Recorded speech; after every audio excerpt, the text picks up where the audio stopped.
America താൽക്കാലികമായി ഇറാനെതിരായ ആക്രമണം നിർത്തിയതിന് പിന്നിലെ കാരണം എന്ത് തന്നെയാണെന്ന് അമേരിക്ക വിശദീകരിച്ചാലും ഇറാന്റെ ശക്തമായ തിരിച്ചടി ലോകത്തിന് ബോധ്യപ്പെട്ടു കഴിഞ്ഞു. മിഡിൽ ഈസ്റ്റ് അപ്ഡേറ്റിലേക്ക് വീണ്ടും സ്വാഗതം. ഇത്തവണ ഇറാനിൽ നിന്ന് ഏകദേശം 4000 കിലോമീറ്റർ അകലെയുള്ള UK മെയിൻലാൻഡിലെ RAF എയർഫോഴ്സ് ബേസിൽ ആക്രമണം ഉണ്ടാകുമെന്ന് IRGC മുന്നറിയിപ്പ് നൽകിയിട്ടുണ്ട്. മിഡിൽ ഈസ്റ്റ് സംഘർഷം ഇനി ഒരു പ്രാദേശിക അതിർത്തിയിലും ഒതുങ്ങുന്നില്ല. ഇറാന്റെ IRGC അതാണ് വ്യക്തമാക്കുന്നത്. ടെഹ്റാന്റെ ആക്രമണം ഇനി യൂറോപ്യൻ മണ്ണിൽ നേരിട്ട് പതിക്കാൻ സാധ്യതയുണ്ടെന്ന് തന്നെയാണ് അർത്ഥമാക്കുന്നത്. UKയിലെ ഗ്ലൗസെസ്റ്റർ ഷെയറിലെ RAF എയർഫോഴ്സ് വ്യോമത്താവളത്തെ യുദ്ധത്തിന്റെ നിയമപരമായ ലക്ഷ്യം ആയി പ്രഖ്യാപിച്ചുകൊണ്ട് ഇറാൻ ലോകത്തെ ഞെട്ടിച്ചിരിക്കുകയാണ്. UKയിലെ RAF എയർഫോഴ്സ് ബേസിൽ നിന്ന് US സൈന്യം B-1 ലാൻസർ ഹെവി ബോംബറുകളിൽ ഒന്ന് ഇറാനിയൻ പ്രദേശത്ത് നേരിട്ട് വിനാശകരമായ വ്യോമാക്രമണങ്ങൾ നടത്തുകയും ചെയ്യുന്നു. UK പ്രധാനമന്ത്രി ആൻഡി ബേൺഹാം അധികാരമേറ്റ ശേഷം വാഷിംഗ്ടണുമായുള്ള കരാർ നിലനിർത്തിക്കൊണ്ട് ഇറാനെതിരെ ഈ ബ്രിട്ടീഷ് ബേസ് ഉപയോഗിക്കാൻ US വ്യോമസേനക്ക് ഔദ്യോഗികമായി അധികാരം നൽകിയിരിക്കുകയാണ്. ഇറാന്റെ പരമാധികാരത്തെ ആക്രമിക്കാൻ സ്വന്തം മണ്ണോ താവളമോ ഉപയോഗിക്കുന്ന ഏതൊരു രാജ്യത്തെയോ താവളമോ ഞങ്ങൾ നശിപ്പിക്കും, അത് എത്ര കിലോമീറ്റർ അകലെയാണെങ്കിലും എന്ന് IRGC ഔദ്യോഗികമായി പ്രഖ്യാപിച്ചിരിക്കുകയാണ്. ഇസ്രയേലി പാശ്ചാത്യ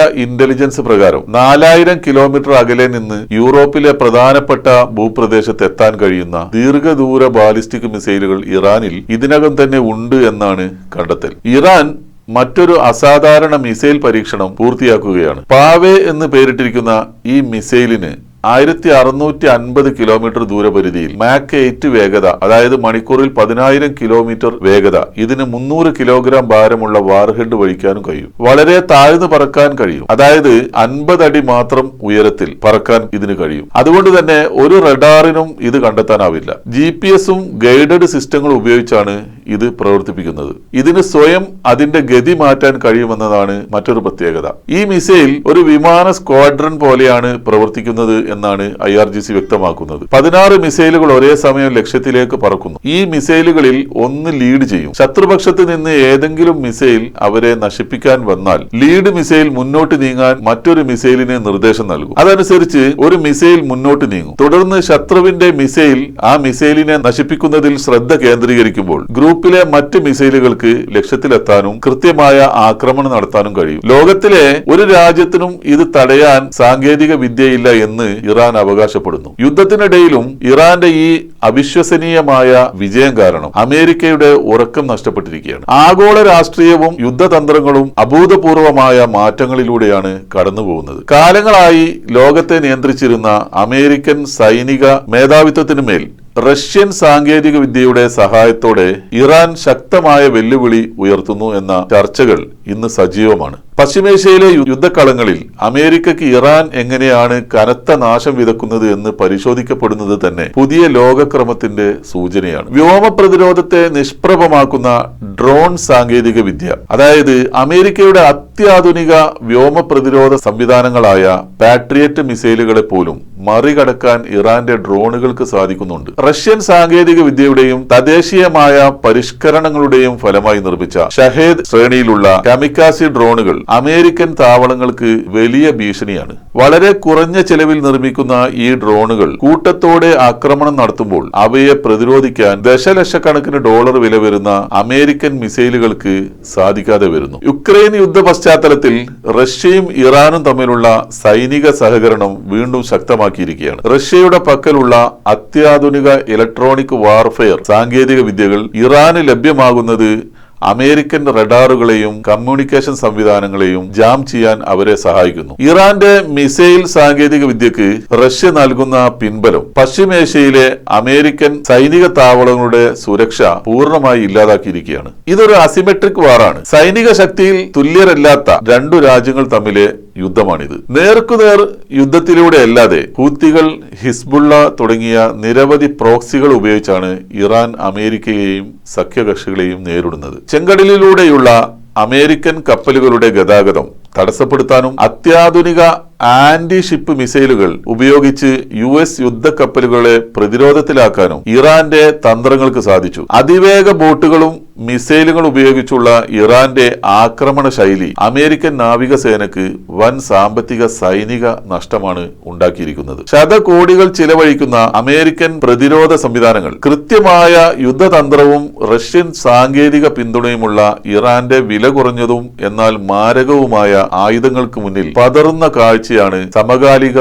ഭൗമരാഷ്ട്രീയം കാണിച്ചു തരുന്നത്. സൈനിക ശേഷിയിൽ അമേരിക്ക മുന്നിലാണെങ്കിലും പ്രതിരോധ തന്ത്രങ്ങളിൽ ഇറാൻ വരുത്തിയ മാറ്റങ്ങൾ അമേരിക്കൻ മേധാവിത്വത്തിന്റെ തകർച്ചയുടെ തുടക്കമാണോ എന്ന് ലോകം ഉറ്റുനോക്കുകയാണിപ്പോൾ. ജൂലൈ 25-ന് സൗദി അരാംകോയുടെ അടിസ്ഥാന സൗകര്യങ്ങൾക്ക് നേരെ ഹൂത്തികളുടെ വൻ ആക്രമണം നടന്നിട്ടുണ്ട്. യമനിലെ ഹുദൈദയിലെയും ഖമറാൻ ദ്വീപിലെയും സൈനിക കേന്ദ്രങ്ങൾക്ക് നേരെ സൗദി നടത്തിയ വ്യോമാക്രമണത്തിന് മറുപടിയായാണ് തങ്ങൾ ഈ ആക്രമണം നടത്തിയതെന്ന് ഹൂത്തി വക്താവ് യഹിയ സാരി വ്യക്തമാക്കിയിട്ടുമുണ്ട്. സൗദിയിലെ ജിസാൻ, യാൻബു എന്നിവിടങ്ങളിലുള്ള അരാംകോയുടെ എണ്ണ ശുദ്ധീകരണ ശാലകളും അനുബന്ധ കേന്ദ്രങ്ങളുമാണ് ആക്രമിക്കപ്പെട്ടത്. ബാലിസ്റ്റിക് മിസൈലുകൾ, ക്രൂയിസ് മിസൈലുകൾ, ഡ്രോണുകൾ തുടങ്ങിയവ ഉപയോഗിച്ചുള്ള ആക്രമണത്തെ തുടർന്ന് ജിസാനിലെ അരാംകോ റിഫൈനറിയിൽ വലിയ തീപിടുത്തമുണ്ടായതായി സാറ്റലൈറ്റ് ചിത്രങ്ങളും പ്രാദേശിക റിപ്പോർട്ടുകളും വ്യക്തമാക്കുന്നുണ്ട്. ചെങ്കടലിലെ ഗതാഗത ഉപരോധത്തിനും വിമാനത്താവള തർക്കങ്ങൾക്കും പിന്നാലെ മേഖലയിൽ വീണ്ടും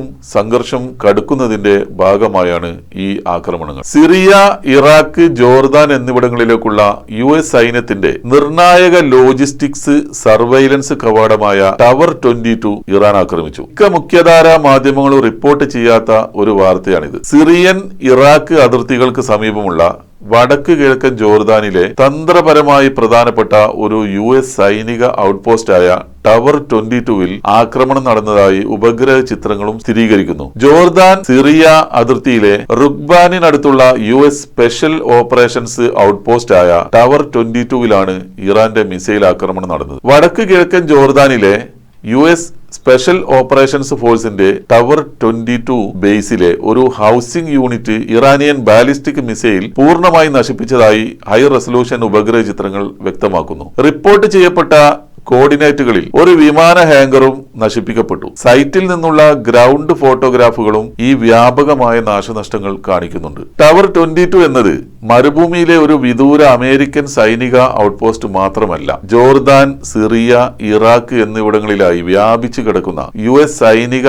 ഇൻഫ്രാസ്ട്രക്ചറിലെ ഒരു പ്രധാന ഭാഗം തന്നെയാണ്. ടവർ 22 എന്തുകൊണ്ട് പ്രധാനമാകുന്നു? ജോർദാനിയൻ അതിർത്തി പോസ്റ്റായി ആദ്യം സ്ഥാപിതമായ ടവർ 22 2015 മുതൽ US സേനയുടെ അഡ്വൈസ് ആൻഡ് അസിസ്റ്റ് മിഷന്റെ ഭാഗമായി പ്രവർത്തിക്കുന്ന ഒന്നാണ്. ജോർദാൻ, സിറിയ, ഇറാഖ് എന്നീ ത്രിരാഷ്ട്ര അതിർത്തി മേഖലയിലെ US പ്രവർത്തനങ്ങൾക്കായി ടവർ 22ഉം അൽ ടാൻഫും ചേർന്ന് ഒരു നിർണായക ലോജിസ്റ്റിക്സും നിരീക്ഷണ ശൃംഖലയുമാണ് പ്രവർത്തിക്കുന്നത്. ടെഹ്റാനിൽ നിന്ന് ഇറാഖ്, സിറിയ വഴി ലെബനാനിലെ ഹിസ്ബുള്ള വരെ നീളുന്ന ഇറാന്റെ ഭൂഖണ്ഡാന്തര വിതരണ ഇടനാഴി രൂപപ്പെടുത്തുന്ന സുപ്രധാന പ്രാദേശിക ഹൈവേകൾക്ക് സമീപമാണ് ഈ ഔട്ട്പോസ്റ്റ് സ്ഥിതി ചെയ്യുന്നത്. ലോജിസ്റ്റിക്സ് ഔട്ട്പോസ്റ്റായി പ്രവർത്തിക്കുന്നതിനപ്പുറം ഇതൊരു advanced surveillance and drone warfare ട്രൂപ്പാണ്. അതുകൊണ്ട് തന്നെ ടവർ 22-ൽ വലിയ സൈനിക അടിസ്ഥാന സൗകര്യങ്ങൾ അമേരിക്ക സ്ഥാപിച്ചിട്ടുണ്ട്. 2020 ആയപ്പോഴേക്കും ദീർഘദൂരങ്ങളിൽ വെച്ച് തന്നെ വിമാനങ്ങളും മറ്റ് വ്യോമ ഭീഷണികളും കണ്ടെത്താനും ട്രാക്ക് ചെയ്യാനും കഴിവുള്ള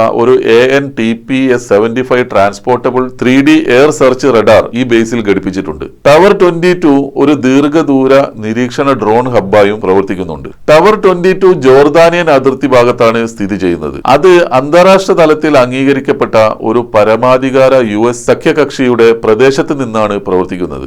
അതിനാൽ അതിന്റെ ഭൂമിശാസ്ത്രപരമായ സ്ഥാനം ടവർ 22ൽ നിലയുറപ്പിച്ചിരിക്കുന്ന 350ഓളം US ആർമി വ്യോമസേനാ ഉദ്യോഗസ്ഥരെക്കാൾ തന്ത്രപരമായ പ്രാധാന്യമുള്ളതാണ്. ചുരുക്കത്തിൽ അൽ ടാൻഫുമായി ബന്ധപ്പെട്ട US പ്രവർത്തനങ്ങൾക്കുള്ള ഒരു ലോജിസ്റ്റിക്കൽ, സാങ്കേതിക, വ്യോമയാന സുരക്ഷാ പിന്തുണാ കേന്ദ്രമായാണ് ടവർ 22 പ്രവർത്തിച്ചത്. ഈ ടവർ 22 ആക്രമിച്ചതിലൂടെ ഇറാൻ കേവലം ഭവന സൗകര്യങ്ങളെയോ ഒറ്റപ്പെട്ട മരുഭൂമിയിലെ ഒരു താവളത്തെയോ മാത്രമല്ല ആക്രമിച്ചത്. ജോർദാൻ, സിറിയ, ഇറാഖ് ത്രിരാഷ്ട്ര അതിർത്തി മേഖലയിൽ ഉടനീളമുള്ള US ലോജിസ്റ്റിക്സ്, നിരീക്ഷണം, വ്യോമയാനം, സൈനിക പ്രവർത്തനങ്ങൾ എന്നിവയെ ബന്ധിപ്പിക്കുന്ന ഒരു നോഡിനെയാണ് ഇറാൻ ഇതിലൂടെ ആക്രമിച്ച് തകർത്തത്. അമേരിക്ക താൽക്കാലികമായി ഇറാനെതിരായ ആക്രമണം നിർത്തിയതിന് പിന്നിലെ കാരണം എന്ത് തന്നെയാണെന്ന് അമേരിക്ക വിശദീകരിച്ചാലും ഇറാന്റെ ശക്തമായ തിരിച്ചടി ലോകത്തിന് ബോധ്യപ്പെട്ടു കഴിഞ്ഞു.